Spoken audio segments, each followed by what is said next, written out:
Good morning students. Bayes theorem के कुछ questions लिए जाएं। देखिए वो आपको क्वेश्चन मिल जाएगा। The question number 1, a man is known to speak the truth 3 out of 4 time. A man knows to speak the truth 3 out of 4 time. माने probability to he will speak the truth क्या हो जाएगा 3/4, because 4 times में वो 3 time सच बोलता है। तो let E1 be the event. देखिए स्पेसिफिक होना बहुत जरूरी है। E1 be the event that man speak truth.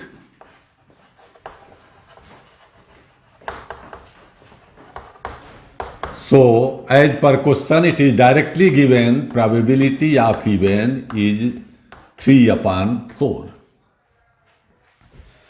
लेकिन E1 है क्या ये जरूर लिखना है। And E2 be the event that man speak false. So, probability of E2 1 minus 3/4, 1 minus 3/4, that is 1/4. अब देखिए E1 E2 हमारी जो कंडीशन है बेस थ्योरम की कि उसको सेटिस्फाइड कर रहा है कि नहीं। E1 E2 E3 En Rn mutually exclusive and exhaustive event. Mutually exclusive का मतलब कि यदि E1 अकर हो रहा है तो E2 नहीं होगा, या E2 अकर हो रहा है तो E1 नहीं। E1 intersection E2 null set बनना चाहिए। आप देखिए बिल्कुल यहां सही है। For any statement if the person will speak, या तो सच बोलेगा या तो झूठ बोलेगा। निश्चित रूप से both are mutually exclusive. Exhaustive क्यों? Sum of the probability becomes 1, probability of E1 union E2 union E3 and so on En becomes 1, then they are exhaustive। तो यहां भी देखिए दोनों का सम 1 आ रहा है। We see that E1 E2 are mutually exclusive and exhaustive।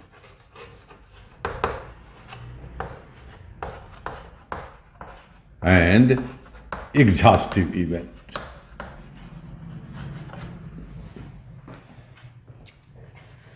now अब आगे क्या कहता है? E be the another event on the same situations, same sample space। तो देखिए E क्या है यहां? he throw a dice, माने वह है आदमी जो 3 टाइम्स सच बोलता है 4 टाइम में से। उसने क्या किया? he throw a die, report that. देखा नहीं किसी ने कि क्या आया, उसने कह दिया कि भाई मेरा तो 6 आया है। He report that 6 will occur.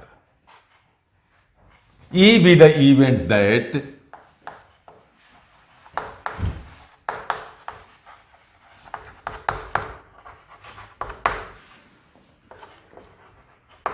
Dice get 6। So probability of, अब आगे बताऊंगा क्या पूछा है। पहले इसमें देखिए probability that it is actually 6, यानी हमें प्रोबेबिलिटी फाइंड करना है कि एक्चुअल में ये 6 आया। इसका मतलब क्या हुआ? वो सच बोले, माने हमें प्रोबेबिलिटी निकालनी है कि उस आदमी ने सच बोला है, ट्रूथ बोला है। इसका मतलब E1 under the condition E चाहिए। Probability that he get actually 6, उसने कहा कि मेरा 6 आया, लेकिन उस पर फेथ तो है नहीं क्योंकि वो 4 बार में 3 ही बार सच बोलता है। तो हम ये निकालना चाहते हैं कि उसने सच बोला, लेकिन अंडर द कंडीशन क्या, कि थ्रोइंग ए डाइस गेटिंग 6। तो प्रोबेबिलिटी ऑफ इवन गिवन ई चाहिए। तो as per Bayes theorem for 2 events आपको बता चुका हूं, probability of even given E is equal to probability of even into probability of E under the condition E1 whole upon probability of E1 into probability of E under the condition E1 plus probability of E2 into probability of E under the condition E2। तो probability of E1 3/4, probability of E2 1/4, E given E1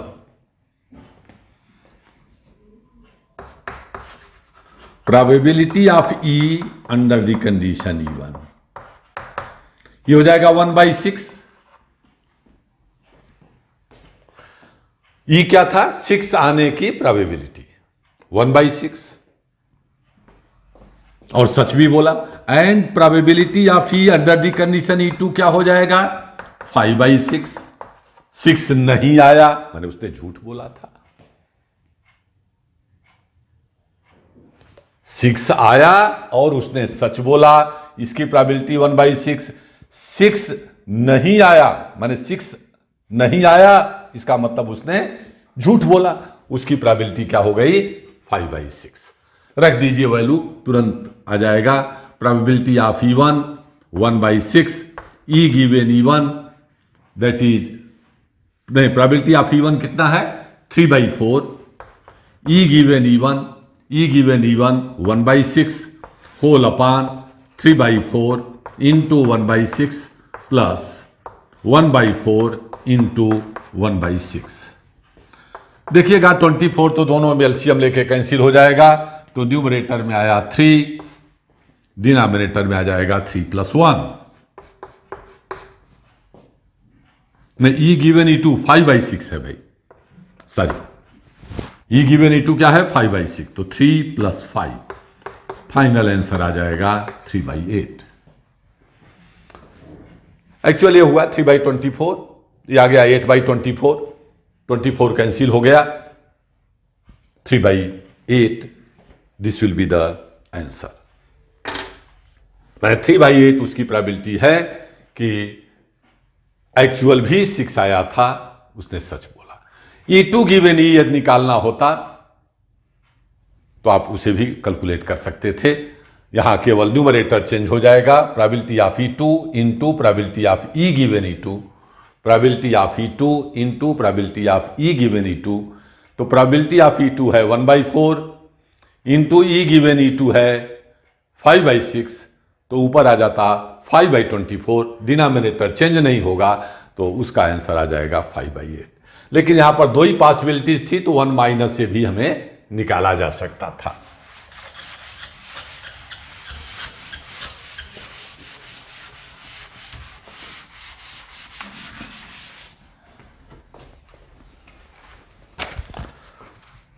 question number 2 देखा जाए। 2 bag A and B contains 2 white, 4 red and 3 white, 3 red. Well, there are 2 bag. Bag A contains 2 white and 4 red. Question number 2 की बात कर रहा हूं।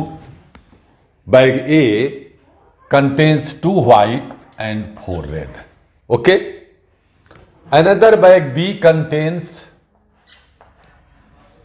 3 white and 3 red, 3 white and 3 red. There are 2 bags. In bag 1, A 2 white and 4 red. In bag B, 3 white and 3 red balls respectively. One of the bag is selected. One of the bag is selected. भाई या तो A bag select होगा या तो B select होगा at random. and a ball is drawn from that. A ball is drawn from that. If I will select the bag A, then ball is drawn from bag A. If I select the bag B, then ball drawn from bag B. Selected ball is, it is known that selected ball is of white color, then find the probability that it is drawn from bag A. Find the probability that it is drawn from bag A.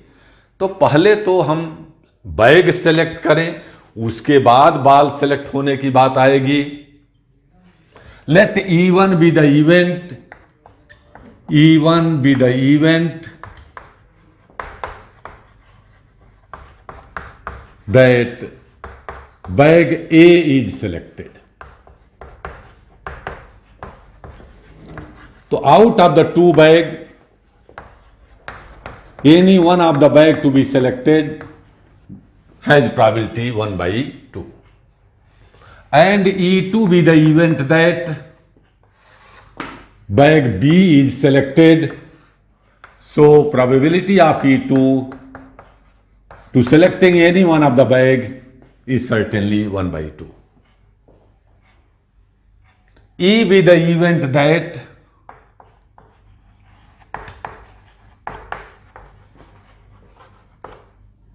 from selected bag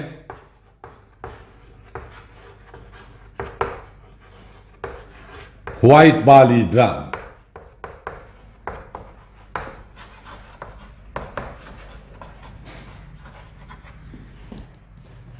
Certainly E1 and E2 are mutually exclusive. Why mutually exclusive? Common होगा नहीं. या तो ball bag ए से select होगा या तो ball bag B से select होगा, दोनों से पॉसिबल नहीं हो सकता. इसका मतलब probability E1 and E2 are mutually exclusive,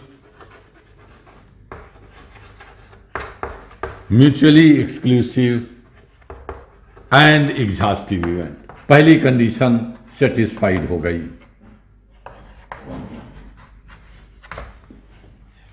तो हमें फाइंड क्या करना है?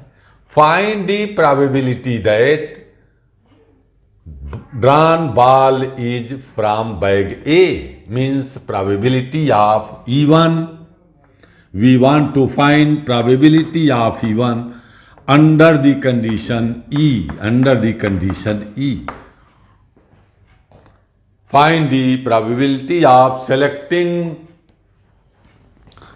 the ball from bag A, means E1. Condition क्या है? It is found that, it is given that, it is known that that ball is white. Okay?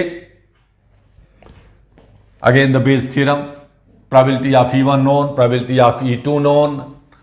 हमें चाहिए probability of E under the condition E1 and probability of E under the condition E2. Under the condition E1 means probability of getting white ball, it is given that it is the condition that it is taken from bag A. E means the selected taken ball, drawn ball is white under the condition. What is the condition? It is taken from bag A. तो bag ए से white ball आने की probability that is 2/6. Cancel हम अभी नहीं करते हैं क्योंकि कैलकुलेशन में कैंसिल हो जाएगा. E given E2, probability of getting white ball under the condition that it is taken from bag B. Bag B से व्हाइट बॉल आने की probability 3/6. By Bayes theorem, I am not going to write the formula. अभी पीछे लिखा था to events का. E1 given E, probability of E1,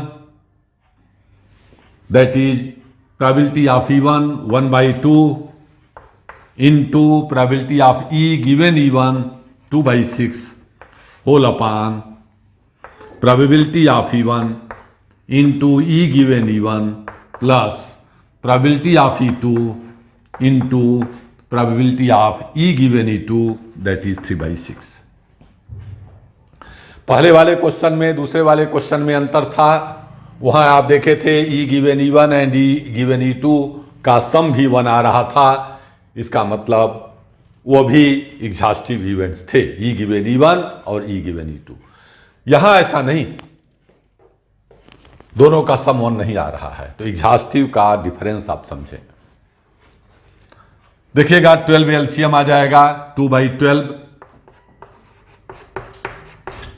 नीचे आ जाएगा 5/12।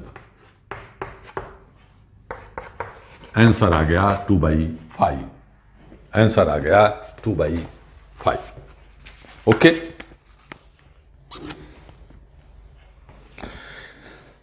ये क्वेश्चंस आते ही हैं। देखिए बेस थ्योरम का एक क्वेश्चन बोर्ड में रहेगा ही रहेगा, ये बिल्कुल गारंटी है, चाहे बेस थ्योरम पर रहे या बेस फार्मूले पर रहे। बेस फार्मूला माने जो डिनोमिनेटर वाला है वो आपका बेस फार्मूला है।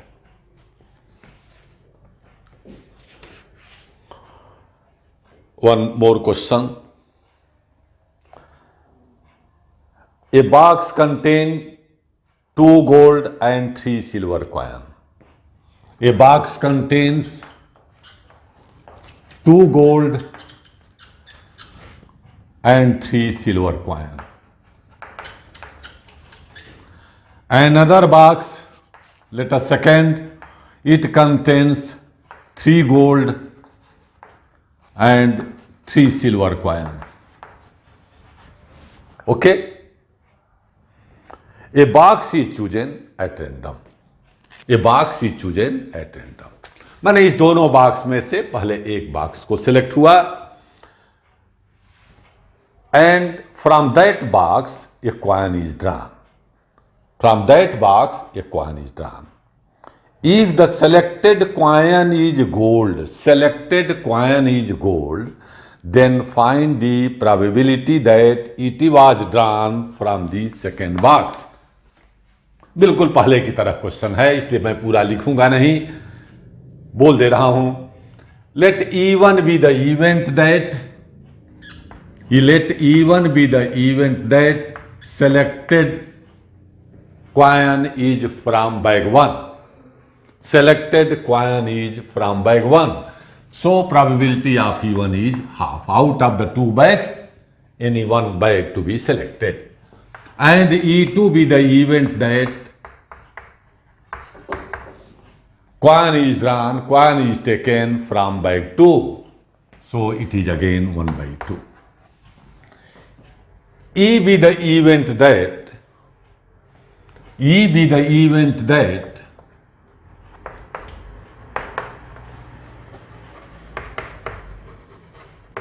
selected coin is gold. Selected coin is gold. So probability of E, माने selected coin is gold under the condition it was taken from bag 1.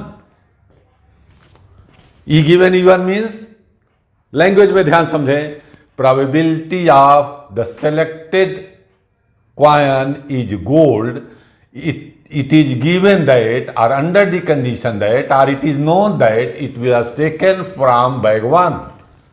How much? 2/5.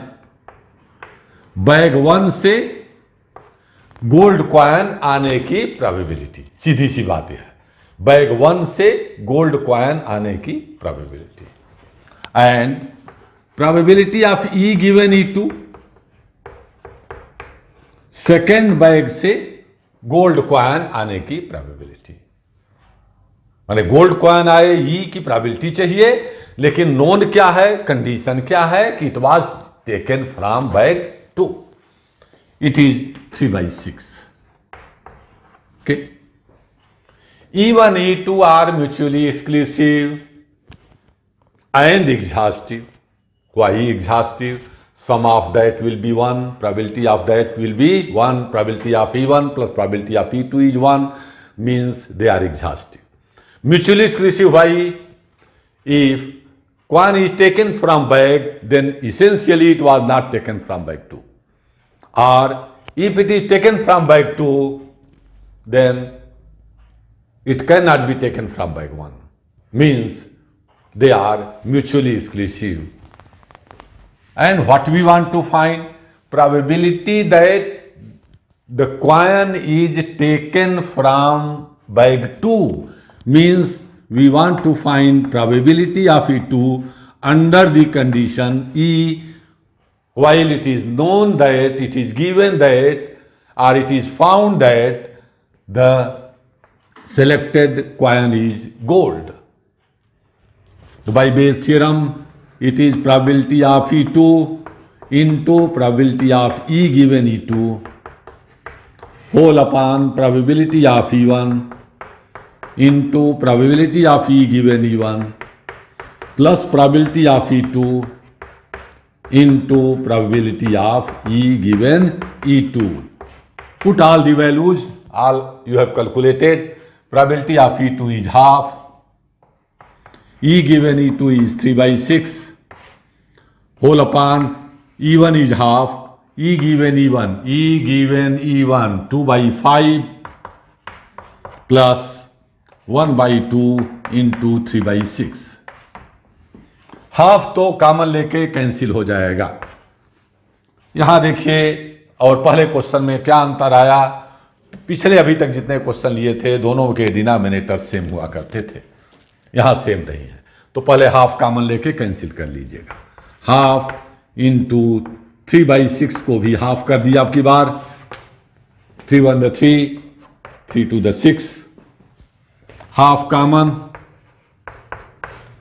2 by 5 plus 1 by 2. 3 1 the 3, 3 2 the 6. Half cancel. LCM is 10. 4 plus 5. Half into 10 upon 9. That is, answer is 5 by 9. Answer is 5 by 9. Half, LCM is 10, 4 plus 5, 9 by 10, reciprocal कर दिया into करके 10 by 9, final answer 5 by 9.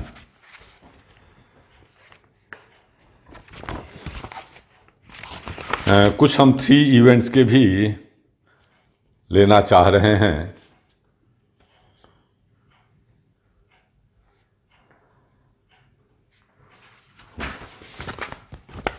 बाकी सब 2 events के हैं, तो 3 question हमने ले लिया. 1 2 3 आगे देखेंगे.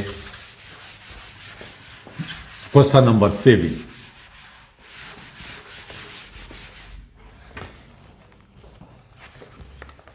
Question number 7. An insurance company insured 2,000 scooter drivers. 2,000 scooter driver. 4,000 car drivers.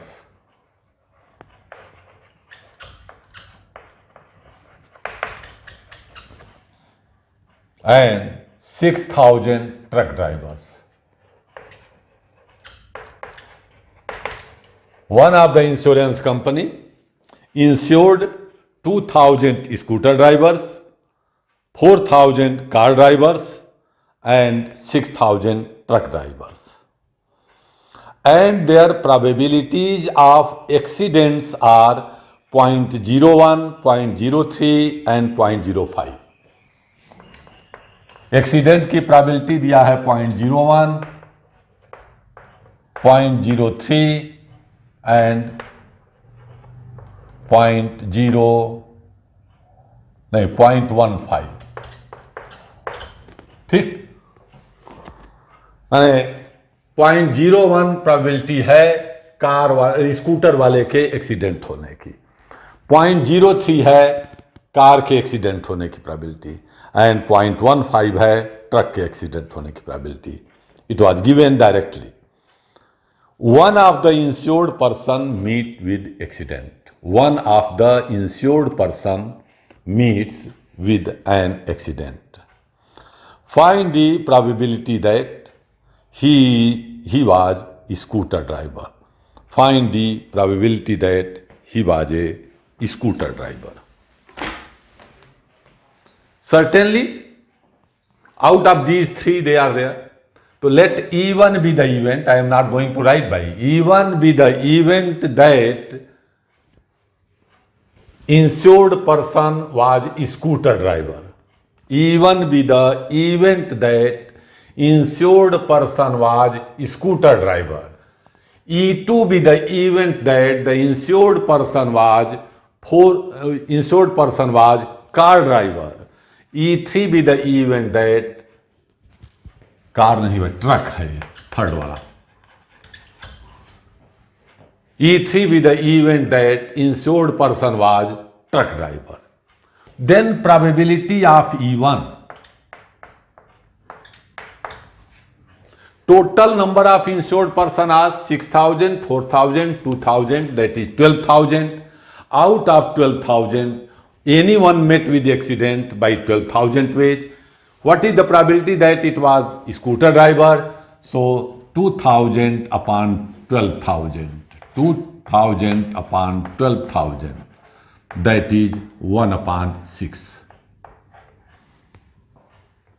लेकिन E1 को डिफाइन होना है. E1 be the event that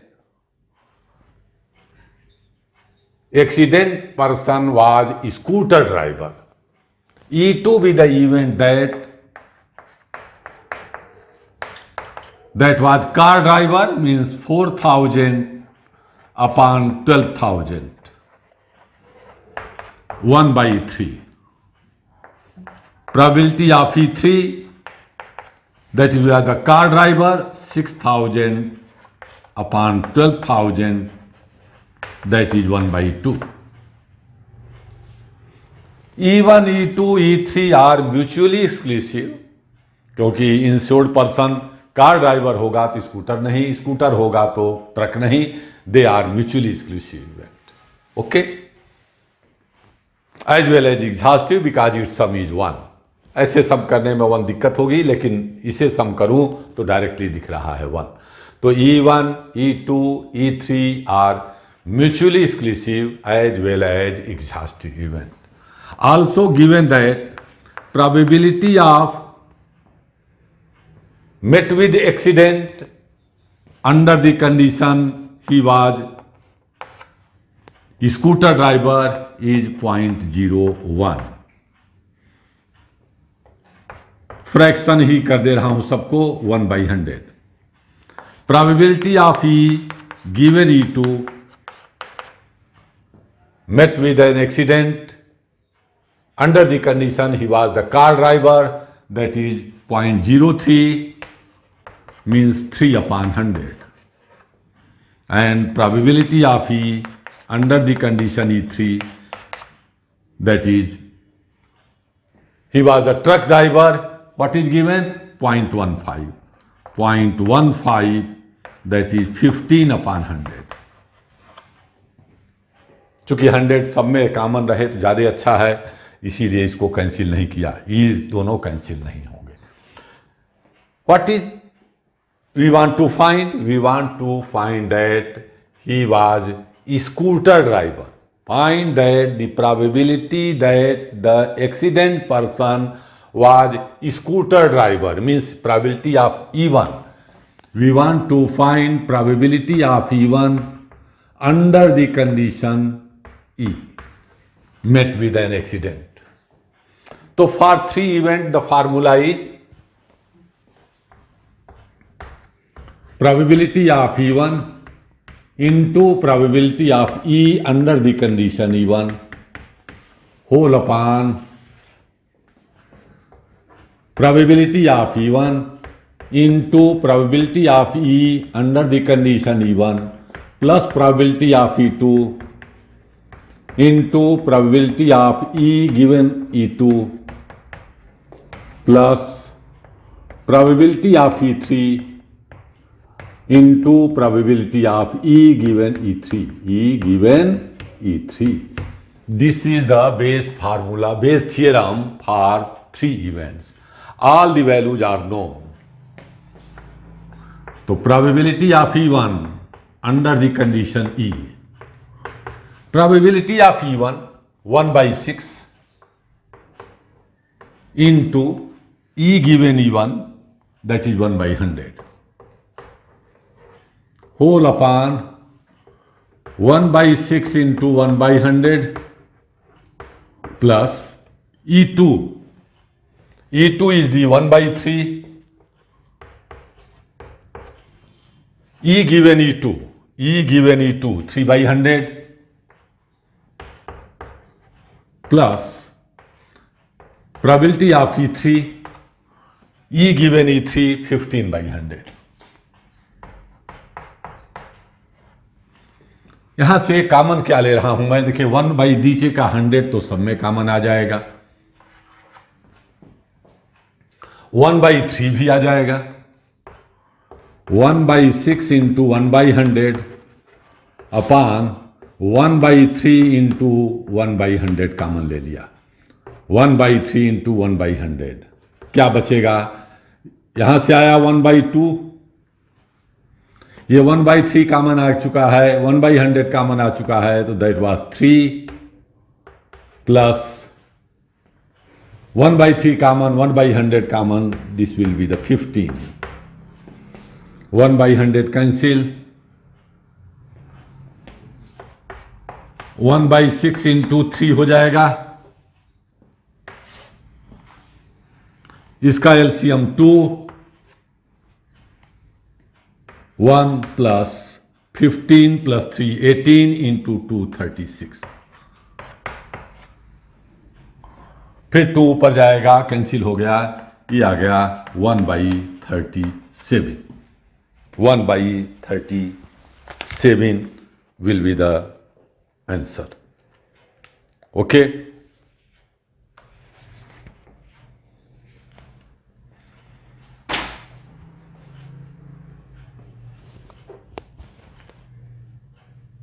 In the similar way, I can find probability of E2 under the condition E.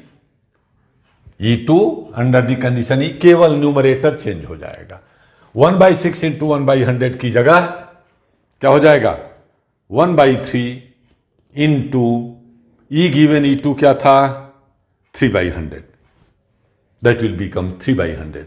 तो denominator तो change होगा नहीं, केवल numerator change हो जाएगा, आप कैलकुलेट कर डालेंगे. तो तीनों पूछ सकता है, लेकिन इस क्वेश्चन में केवल आपसे एक ही पूछा है कि what is the probability that he was the scooter driver.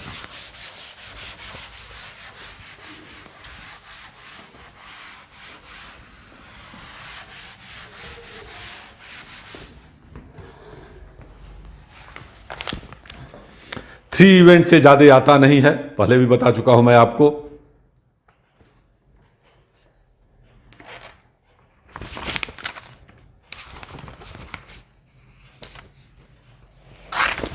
एक और 3 वाला लिया जाए.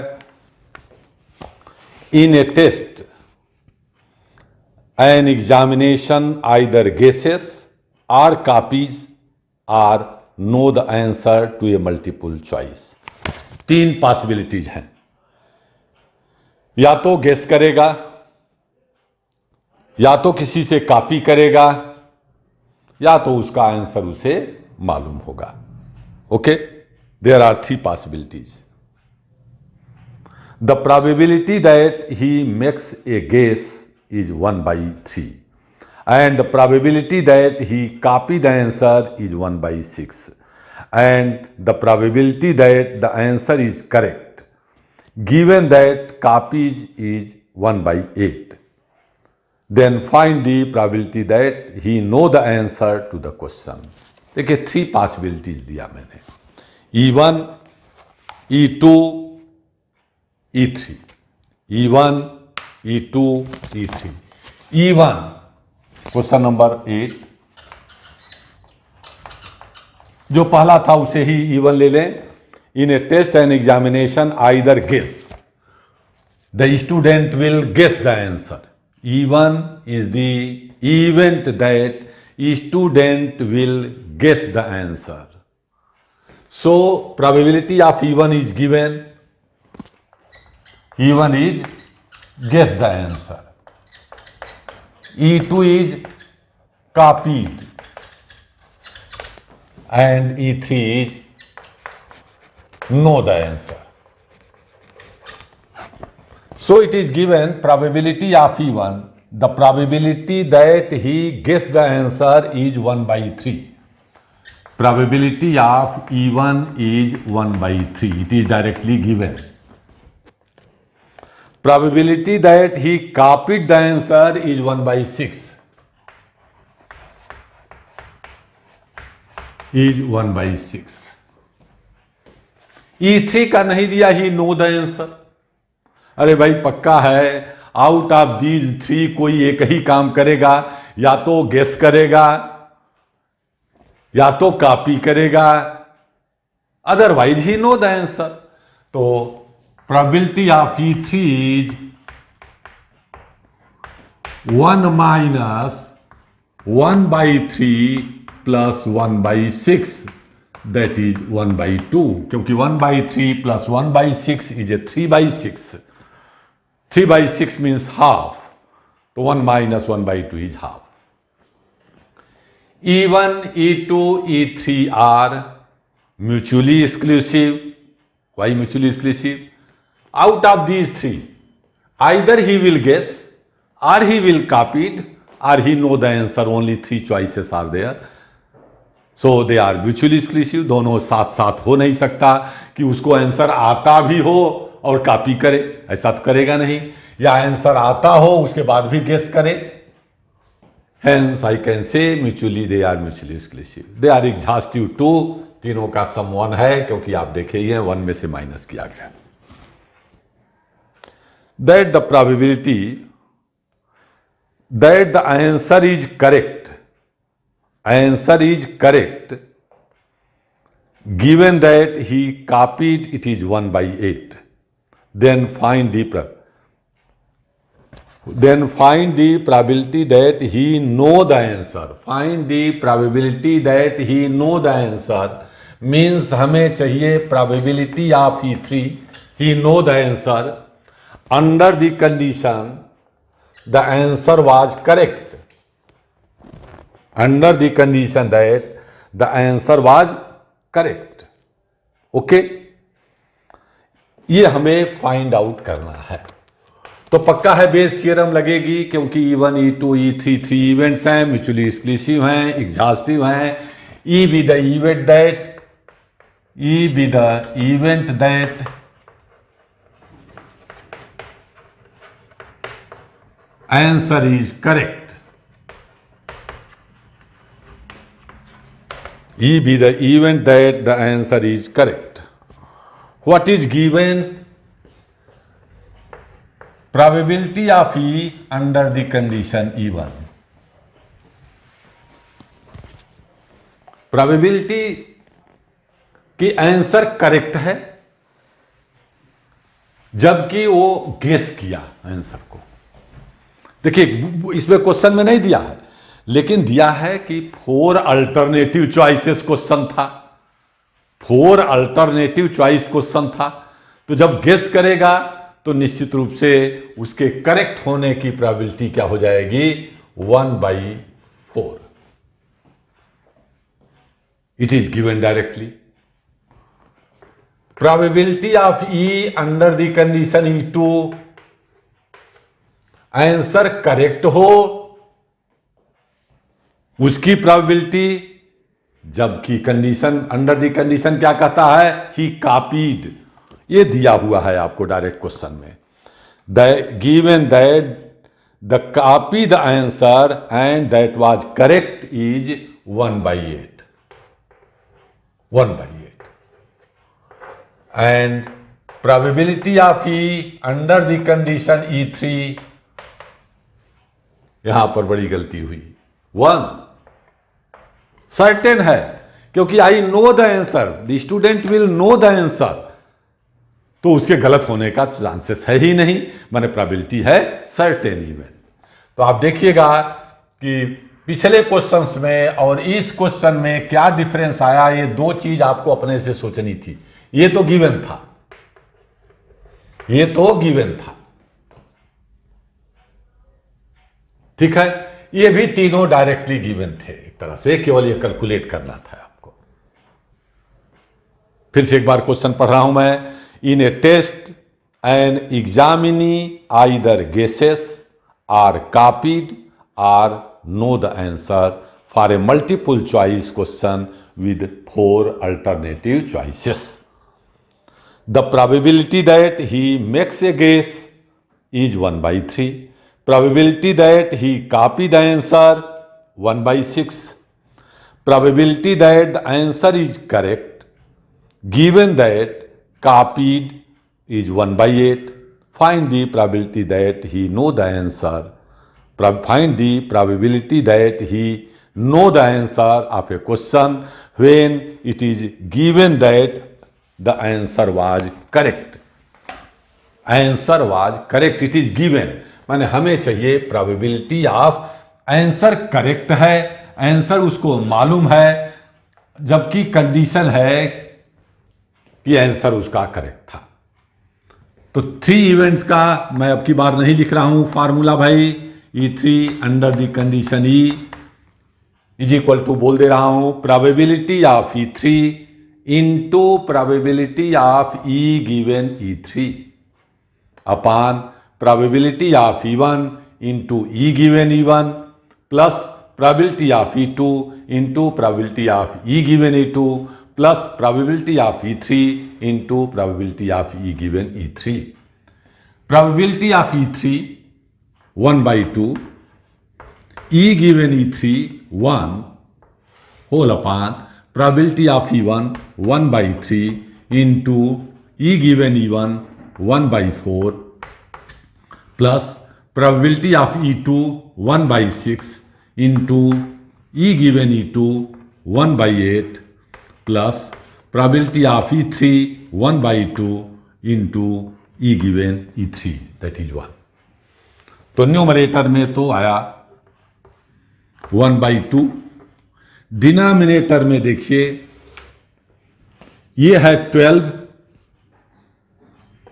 ये है 48, या हाफ कॉमन ले लो, ज्यादा अच्छा रहेगा। हाफ कॉमन लेके पहले कैंसिल कर दे रहा हूं, हाफ ले लिया कॉमन, क्या बचेगा? हाफ कॉमन लिया तो ये हो जाएगा 1/2, 1/3, दैट इज 1/6। हाफ कॉमन ले लिया तो ये रह जाएगा 1/2, 1/3 पहले से था, यहां से तो 1/3 तो 1/24, ये तो 1/2 कॉमन आ गया है, +1, ये कैंसिल हो गया। 1 होल अपॉन एलसीएम इज 24, 4 + 1 + 24, 4 + 1 + 24 कितना आ गया? 29। 24/29 is the answer. 24/29 is the answer of this one. Okay? अब इसमें एक चीज और बताऊं, हो सकता है 2 पूछे कि find the probability that he copied the answer, but it is known that it is found that answer was correct, means probability of E2 under the condition E पूछ सकता था। तो क्या आ जाएगा? केवल प्रोबेबिलिटी, न्यूमरेटर चेंज होगा, probability of E2 1/6 into probability of E given E2 that is 1/8, denominator same रहेगा 1/12 plus 1/48 plus 1/2, ये है 1/48 whole upon LCM is 48, 4 +1 +24, 48 cancel हो जाएगा 1/29। ठीक है। Probability of E1 given E, find the probability that he guesses the answer, it was known that answer was correct, E1 given E। तो numerator केवल change होगा 1/3 into 1/4, denominator change नहीं होगा 1/48 plus 1/2 1/12 whole upon 4 + 1 + 24/48, 1/12 into 48/29, that is 4/29। तीनों इसमें calculate कर दिया मैंने, वैसे तीनों पूछता नहीं है। सम इसका 1 आना ही चाहिए क्योंकि उसके पास 3 ही चॉइसेस थी। तो यदि आंसर करेक्ट है तो या तो उसने गेस किया था, या तो उसने कॉपी किया था, या तो उसको मालूम था आंसर, पहले से ही आंसर नोन था उसे। तो निश्चित रूप से ये तीनों में से एक तो होना ही चाहिए। तो ये तीनों भी एग्जॉस्टिव होते हैं, ये मेरा कहना है।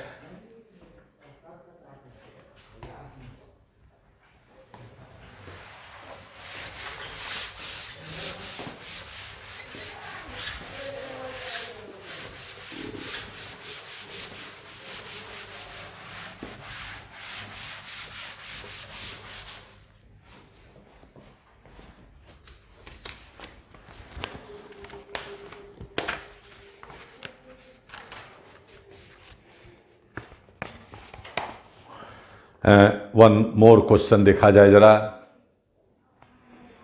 ए card, question number 10,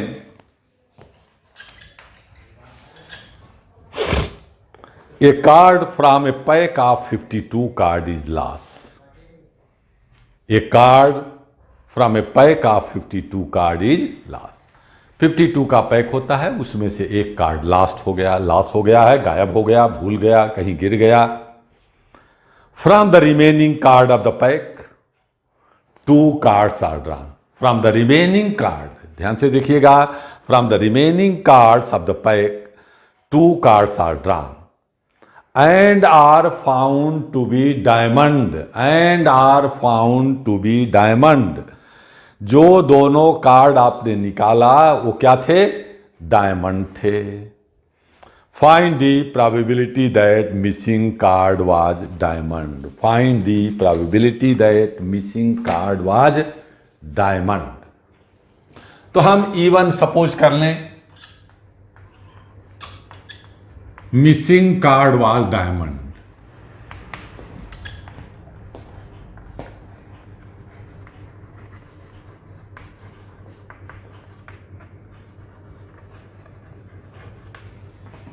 E2 be the event that missing card was other than diamond.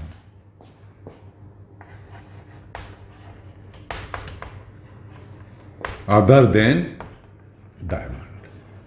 Okay. So probability of E1 is 1/4, 13/52। क्योंकि 13 card was diamond, out of that 1 may be missing by 13 C1 ways, and total number of cases is 1/4 आ गया। And probability of E2 other than diamond, that is 39/52, this comes 3/4।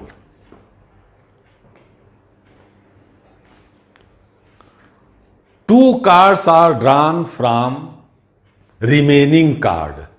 Remaining का मतलब 51 card रह गए, उसमें से 2 card निकाले गए, and found to be diamond. Let E be the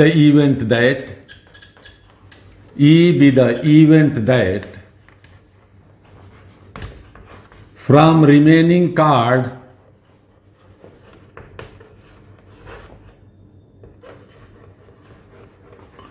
two are drawn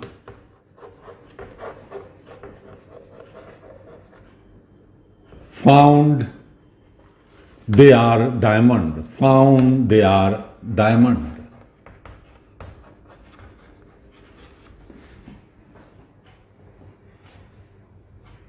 Then probability of E under the condition E1. Probability of E under the condition E1 means from the remaining pack 2 cards are drawn. वो तो 51C2 cases होंगी. कितनी होगी? 51C2.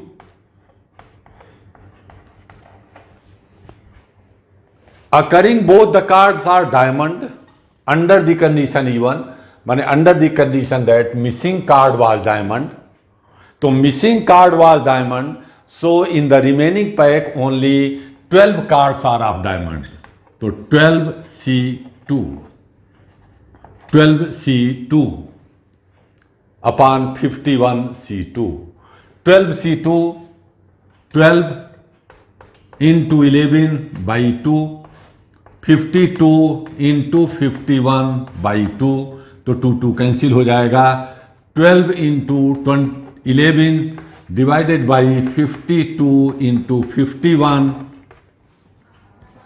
जो cancellation हो सकता है cancel कर लीजिए. 4 3 द 12, 4 13 द, यानी 4 3 द 4 13 द 52, 3 17 द, ये आ गया 11 upon 13 into 17, 17 3 the 51 and 17 1 the 17, 5 22, 11 by 2 21. Probability of E given E2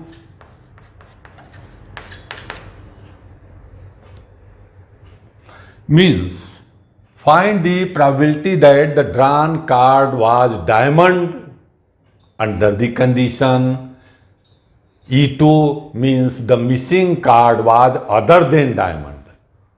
Missing card was other than diamond means उस पैक में जो रिमेनिंग बचा उसमें पूरे 13 के 13 डायमंड के कार्ड थे. तो 13C2 अपॉन 51C2. ये ध्यान से समझें. यहां क्या था? कंडीशन थी मिसिंग कार्ड वाज डायमंड. तो पैक में जो रिमेनिंग बचा हुआ था उसमें 12 ही हमें डायमंड के थे. तो 12C2 टोटल तो 51C2 रहेगा.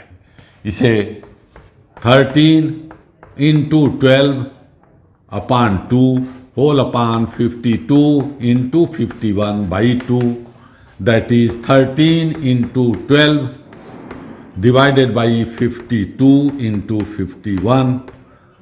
4 3 the 12, 4 13 the, 3 17 the, ये आ गया 13 upon 2 2 1. हमें चाहिए क्या?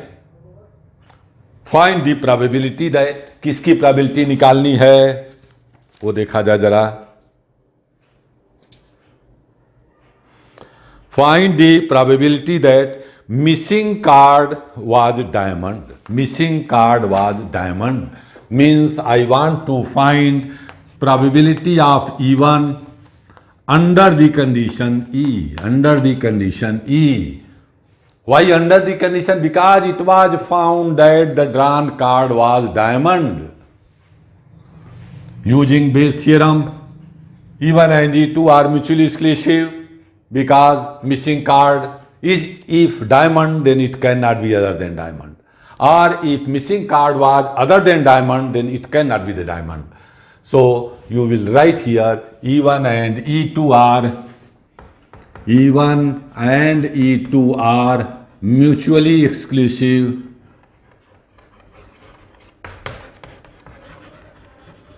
and exhaustive event.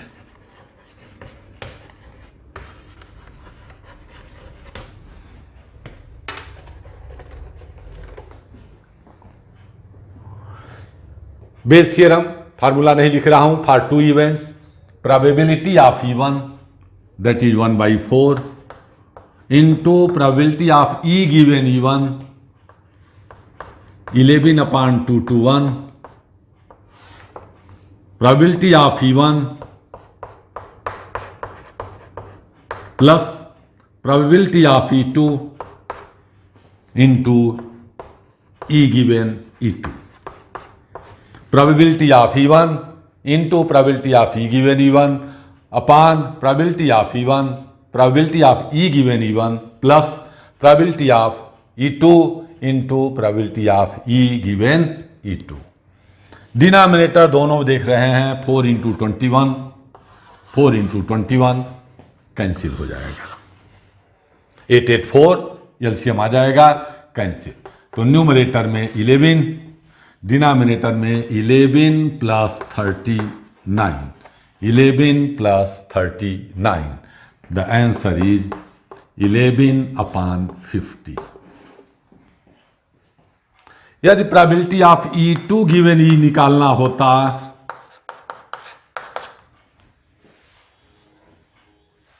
E2 given E means find the probability that the missing card was other than diamond. Missing card was other than diamond. While it is known that it is found that the drawn card was diamond. While it is known that drawn card was diamond. Question change हो गया, तो यहां E2 आ जाएगा, that is 3/4 into E given E2 39, कितना है भाई वो 13/221, denominator तो बदलता नहीं, 1/4 11/221 प्लस 3/4 इंटू 13/221, दैट कम्स, फिर ये कैंसिल हो जाएंगे, 3 into 13 that is 39 divided by 11 plus 39, 11 plus 39, 39/50। दोनों का सम देख लीजिए, फिर से 1 आ गया। इसीलिए कई बार लोग 1 माइनस कर देते हैं इसको। Probability of E2 given E is equal to 1 minus probability of E1 given E, 1 minus 11/50, direct आ गया 39/50। ये भी बिल्कुल सही है। If there are two events, then certainly probability of E2 given E is equal to 1 minus probability of E1 given E आ जाएगा। मैं advise ये वाला करता हूं, या दोनों पूछा जाए तो भी हम इसको एडवाइज करते हैं। क्यों? You have to calculate. Finally हम दोनों का सब देख लें कि 1 आ रहा है कि नहीं, नहीं आ रहा है, इसका मतलब कहीं न कहीं हमने गलती कर दिया। लेकिन यदि इस मेथड से लगा रहे हैं, इसमें मान लीजिए गलती थी, ये गलत था, तो ये भी गलत हो जाएगा। इस मेथड में इसको इंडिपेंडेंट निकालिए, इसको इंडिपेंडेंट निकालिए और चेक कर लीजिए कि दोनों का सम 1 आ रहा है कि नहीं आ रहा है। तो बेस थ्योरम में आपने देखा, कुल मिलाकर के क्वेश्चंस बड़े आसान होते हैं, समझने की उसकी आवश्यकता है। E1, E2, E3 3 ही तक मैक्सिमम आता है आपको। तो और E क्या है, पूछा क्या है, E1 given E, E2 given E और E3 गिवन E, कौन सा पूछा है, इसको बहुत ही ध्यान से आपको समझना है। और जो क्वेश्चंस बाकी हैं उन्हें आप लगाएंगे, वो प्रैक्टिस के लिए आपको हम उसमें डाल दिया जाएगा। अब एक इसी प्रोबेबिलिटी का ही एक पार्ट है, random variable and probability distribution. Random variable and probability distribution.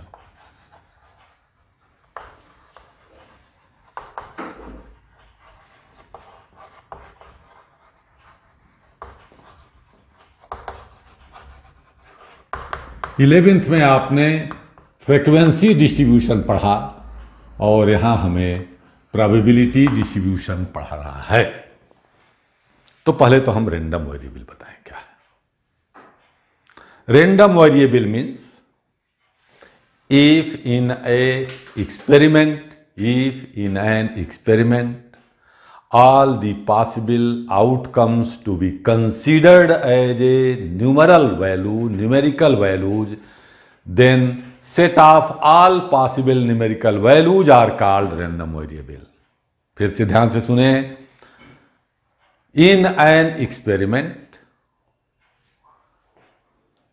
if possible outcomes may be considered as numerical values, then set of all possible numerical values are called random variable. Set, ध्यान से समझे, set of all possible numerical values are called random variable. माने किसी experiment में यदि all possible outcomes को numeral में change कर दिया जाए तो जितनी पॉसिबिलिटीज बनेगी उस न्यूमेरिकल वैल्यूज की, उसे हम कहेंगे रैंडम वेरिएबल। जैसे 2 coin are tossed, 2 coin are tossed occurring the number of head. अब देखिए हमने न्यूमेरिकल वैल्यू बदल दिया उसको। Occurring the number of head appears will be noted, then certainly it is a random variable. क्या random variable बनेंगे इसमें? एक तो होगा both are head, दूसरा होगा one may be head, one may be tail and no head, यही ना? These 3 possible values. If pair of coin is tossed, number of head appears is noted. Number of head appears is noted. तो पक्का है केवल 3 possibilities उसमें बनेगी, या तो दोनों हेड होगा, या तो 1 हेड 1 टेल होगा, या तो नो हेड होगा। माने 0 में टी आएगा केवल, 1 में 2 आ जाएंगे HT एंड TH, और 2 माने HH। एक और बोल रहा हूं, pair of dice thrown, pair of dice thrown, sum on the face of dice is noted, sum on the face of dice noted, then what are the random variable. फिर देखिए numerical values हो गए, उसमें क्या क्या हो सकता है? सम is 2, may be 2, may be 3, may be 4, may be 5, 6, 7, 8, 9, 10, 11, 12. These 11 possibilities are there. Either sum may be the 2, जिसमें केवल एक ही आएगा 1 1, और सम में भी 3, इसमें 2 आएंगे 1 2 एंड 2 1। 4 में 3 आएंगे, आप देखेंगे 1 3, 2 2, 3 1। 5 में 4 आएंगे 1 4, 2 3, 3 2, 4 1। ऐसे ही 6 में भी 5 आ जाएंगे 1 5, 2 4, 3 3, 4 2, 5 1। 7 में 6 आ जाएंगे 1 6, 2 5, 3 4, 4 3, 5 2 एंड 6 1। 8 में 5 आएंगे 2 6, 3 5, 4 4, 5 3 एंड 6 2। सिमिलरली 9 में, 10 में, 11 में 2 आएंगे 5 6 एंड 6 5, 12 में केवल 6 6 आएगा। देख रहे हैं ना, इसी में हम कई बनते हैं, पेयर ऑफ डाइस में तो बहुत बनते हैं। Number of doublet will appear, number of doublet will appear, number of doublet will appear, no doublets और 1 डबलेट, यही ना होगा। माने इसमें आ जाएंगे 1 1 नहीं, 2 2, 3 3, 4 4, 5 5, 6 6, इसमें अदर देन दैट। तो रैंडम वेरिएबल की मीनिंग समझ में आई कि रैंडम वेरिएबल क्या है? इन एन एक्सपेरिमेंट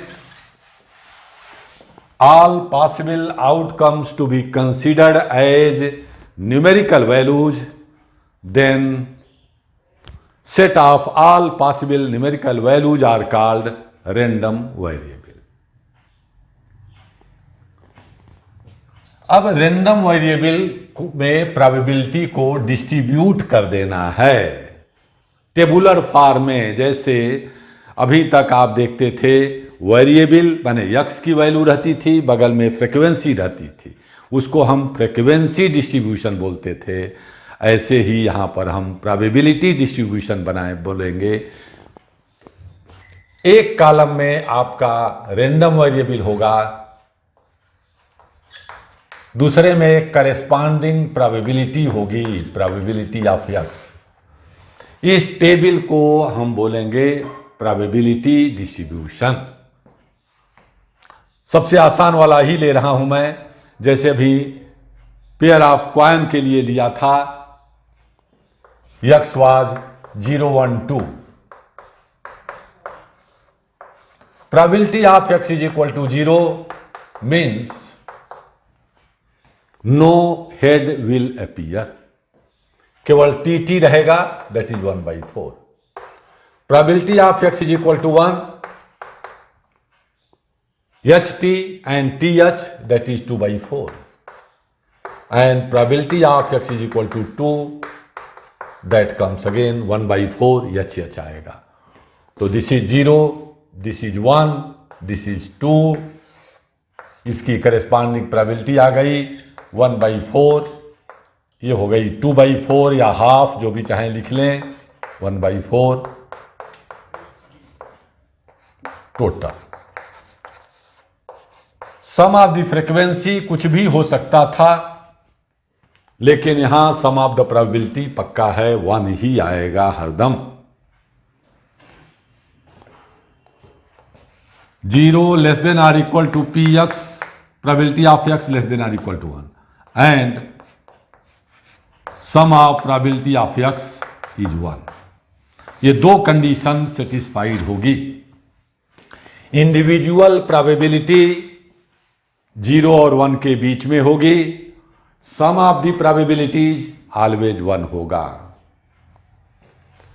अभी वो टोटल वाला ले, x is the when a pair of die is thrown, when a pair of die is thrown,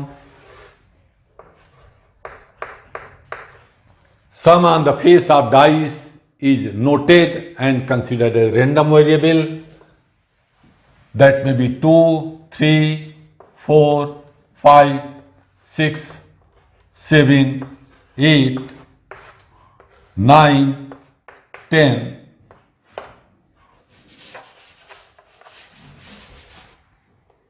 3, 4, 5, 6, 7, 8, 9, 10, 11, 12.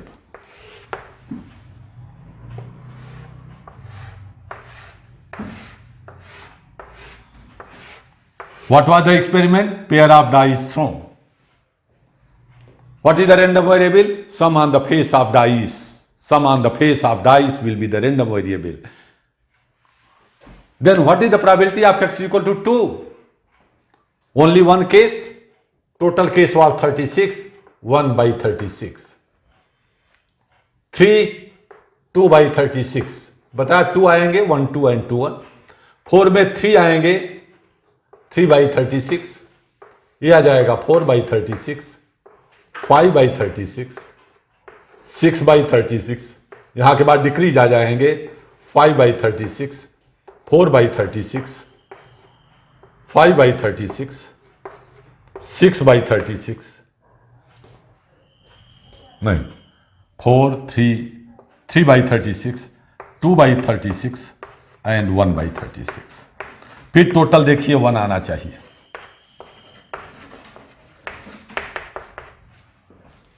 Denominator same है, 1 2 3 3 6 4 10 5 15 6 21 5 26 4 30 33 35 36 36/36।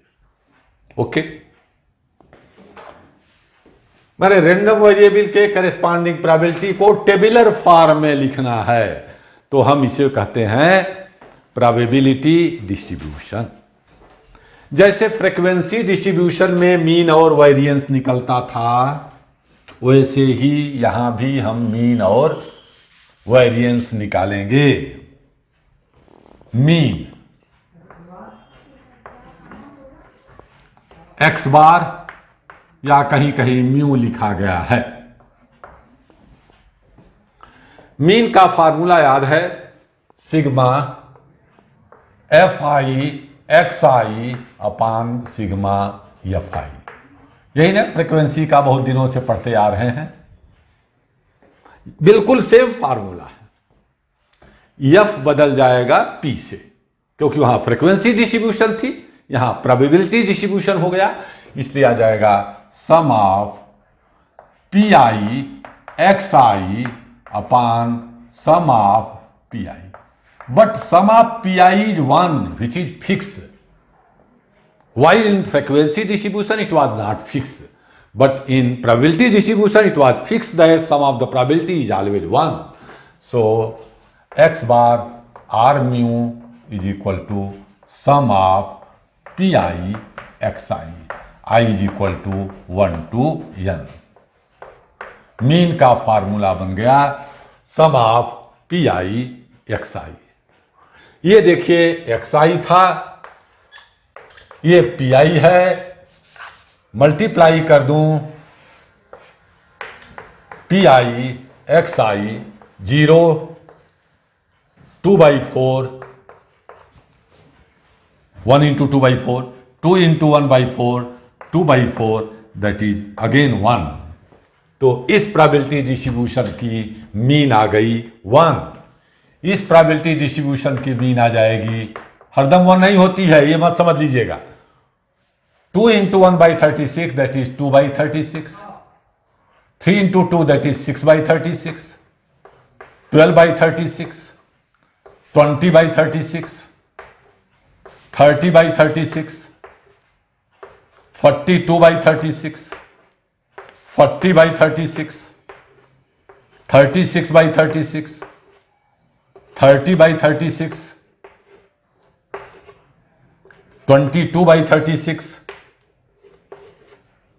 एंड 12/36। ठीक है, 2 into 1/36, 3 into 2/36, 4 into 3/36, 5 into 4/36, 6 into 5/36, 7 into 6/36, 8 into 5/36, 9 into 4/36, 10 into 3/36, 11 into 2/36, 12 into 1/36, 12। इसको भी add करें, denominator में 36 ही आएगा। Numerator में देखिए 2 6 8 2 10 2 12 6 18 2 20 एंड 2 22 2 कैरी 2 1 3 2 5 3 8 4 12 4 16 3 19 3 22 2 24 एंड 1 25 252/36। इसको कैंसिल कर लेंगे, 9 से कैंसिल हो रहा है, 9 to the 18 एंड 9 8 the 72/4, फिर कैंसिल हो गया, ये आ गया 7। तो mean of this probability distribution is 7। तो मीन का फार्मूला याद रखें, sigma P I X I. Variance that is sigma square, sigma pi xi square minus sigma pi xi का होल स्क्वायर। ये कैसे आया ये देखिए, बिल्कुल फ्रीक्वेंसी डिस्ट्रीब्यूशन ही है। Sigma square is 1/n square n sigma F I X I square minus sigma F I X I का whole square, where n is sum of frequency. बिल्कुल इसी फार्मूले में f को p बदल दीजिए, तो n क्या हो जाएगा, for probability distribution n is 1, for probability distribution यानी sum of P I which is a 1, sum of F I की जगह sum of P I that is 1। देखिए तो सिग्मा स्क्वायर इज 1/1 स्क्वायर छूट गया, 1 हो गया, ए एन भी 1 हो गया, तो sigma P I X I square minus sigma P I X I whole square. ऐसा नहीं कि फार्मूला बदल गया, फार्मूला तो वहीं रहा, वेरिएंस का सेम फार्मूला, केवल फ्रीक्वेंसी की जगह प्रोबेबिलिटी आ जाएगी और n 1 बन जाएगा। क्यों 1 हो जाएगा आपको क्लियर है, n is the sum of frequency, तो प्रोबेबिलिटी डिस्ट्रीब्यूशन में n क्या हो जाएगा, sum of probability that becomes 1। तो ये वेरिएंस आ गया। Standard deviation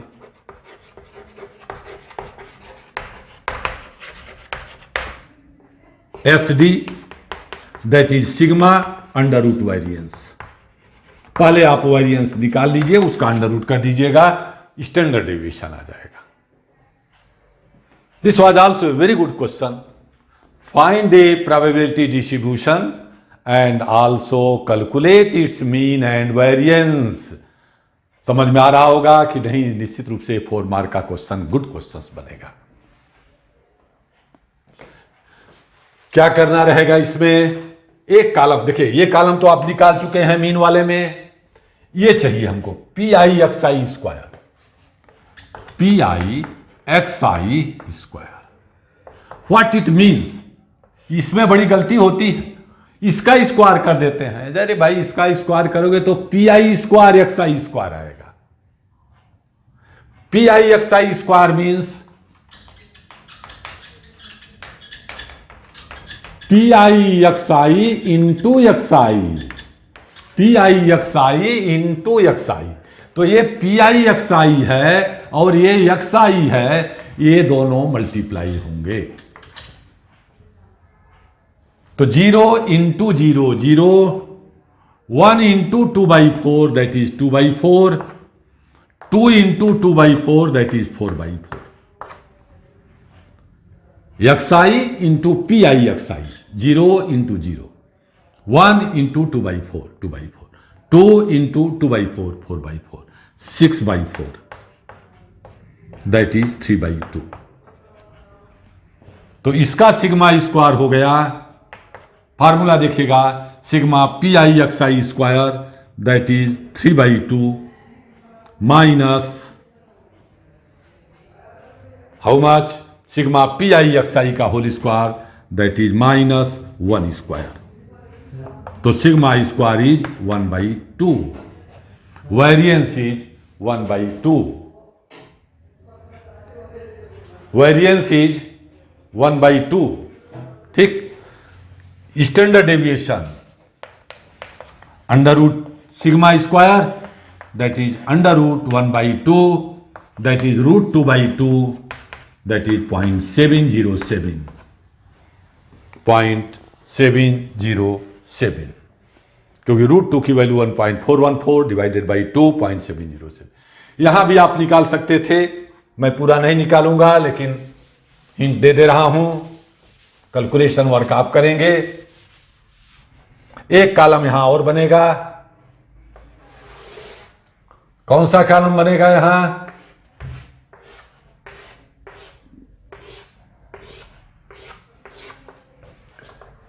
P I X I square, माने पी आई एक्स आई में एक्स आई से मल्टीप्लाई करेंगे, ये और ये दोनों आपस में मल्टीप्लाई होंगे।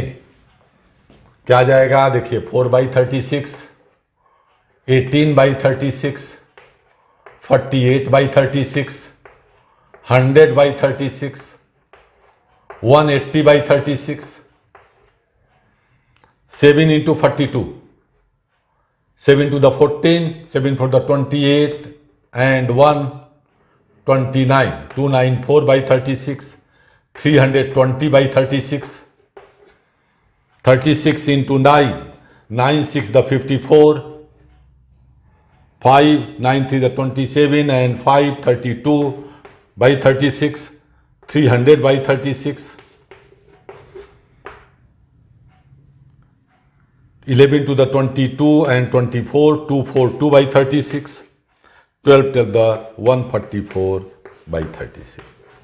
फिर यहां टोटल करा जाएगा, दिस टोटल माइनस ये आ जाएगा sigma square, sigma P I X I square minus sigma P I X I का होल स्क्वायर, ये आप निकाल लीजिएगा माइनस 49, 49 क्यों, 7 का स्क्वायर, वेरिएंस आ जाएगा।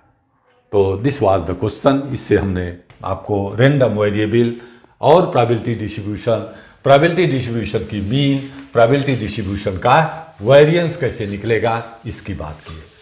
इसके अलावा एक प्रोबेबिलिटी डिस्ट्रीब्यूशन मुझे स्पेशल में पढ़ना है, that is binomial probability distribution. Binomial probability distribution, तो बाइनॉमियल प्रोबेबिलिटी डिस्ट्रीब्यूशन से पहले मैं थोड़ा सा इंट्रोडक्शन दूं। What is Bernoulli trial? Bernoulli trial, Bernoulli mathematician का नाम है, उसने चूंकि इसको बताया इसलिए उसके नाम पर है Bernoulli trial. If random variable having only 2 values, अभी तक देखे यहां 3 था, एक में तो 11 था, लेकिन कहता है if random variable having only 2 values, 2 possibilities, then it is called Bernoulli trial. One is called success and other is called failure. One is called success and other is called failure. केवल 2 ही trial हों, एक one is task, पक्का है 2 ही trial हैं, लेकिन pair of dice पे तो अरे सर यहां कैसे 2 ट्रायल हो जाएगा? देखिए 2 ट्रायल हो जाएगा, आइदर डबलेट विल अपीयर और doublet will not appear, either sum become 9 और sum is non 9 other than 9। A card is drawn from pack of card, अरे भाई यहां तो 50, no, either that is king और अदर देन किंग, 2 ही बदल दिया हमने, either that is queen or other than queen, or it is red or other than red, it may be the spade or it may be other than spade, okay? तो ऐसा नहीं है कि coin के अलावा दिखता ही नहीं है आपको। In a bag there are 4 red ball, 6 white ball and 5 black ball. A ball is drawn. No, either that is white or other than white, or that is red or other than red, or black or other than black. तो तमाम cases ऐसी होंगी जहां हम Bernoulli trial हो सकता है, जो देखने से आपको नहीं लगता है। तो बर्नौली ट्रायल क्लियर हुआ कि Bernoulli trial means there are only 2 possibilities, one is known as success and other is known as failure. So probability of success को हम P से डिनोट करेंगे एंड प्रोबेबिलिटी ऑफ फेल्योर को Q से denote करेंगे, where P plus Q is 1। तो for Bernoulli trial only 2 outcomes are there named as success and failure.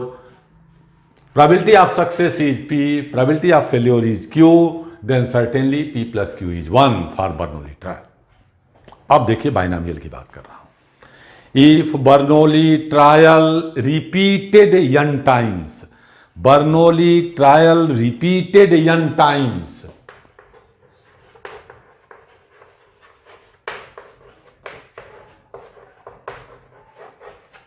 then number of success appear is called binomial distribution.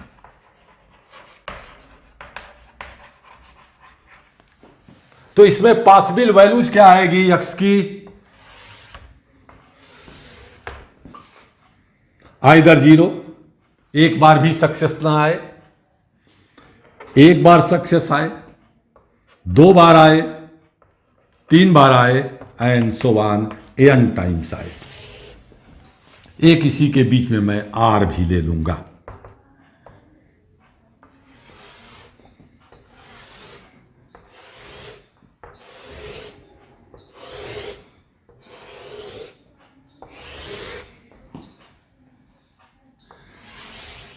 Then probability of X।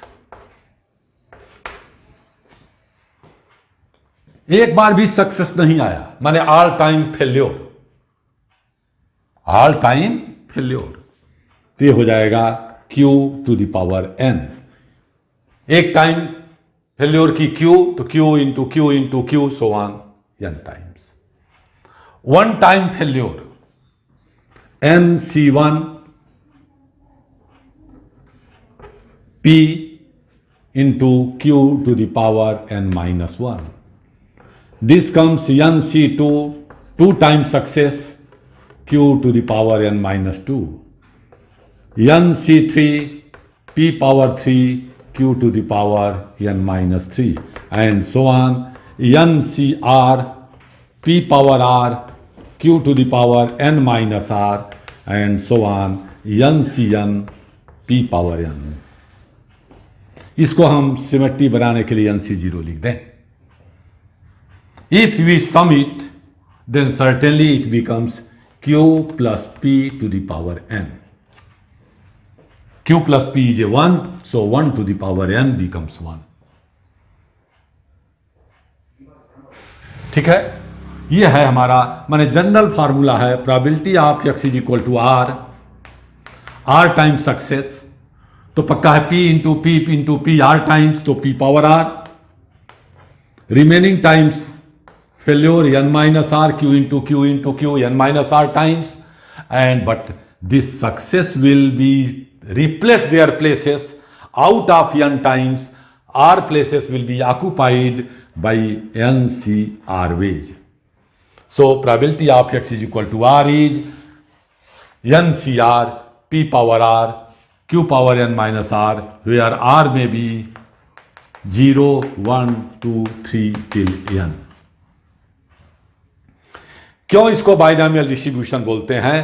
क्योंकि these probabilities are expansion of binomial theorem Q plus P to the power N। Q plus P power N को जब expand करते हैं तो देखेंगे यही चीज आएगी। पढ़ा होगा X plus A power N NC0 Q power N plus NC1 Q power N minus 1 into P plus NC2 Q power N minus 2 into P square and plus so on NCN P power N. Due to that it is called binomial probability distribution, because these probabilities are terms of the binomial expansion Q plus P power N, so it is called binomial probability distribution. Mean of binomial distribution is NP and variance is equal to NPQ. Variance and mean. Mean of binomial distribution is N into P and variance is NPQ. Always variance is less than mean. Always variance is less than mean, because sigma square upon mean is equal to Q, but Q is less than 1. So I can say sigma square is greater than mu in binomial distribution. Okay. Tomorrow we will take the questions of this one. That's all. I hope that in one day more the topic probability will be over. Thank you.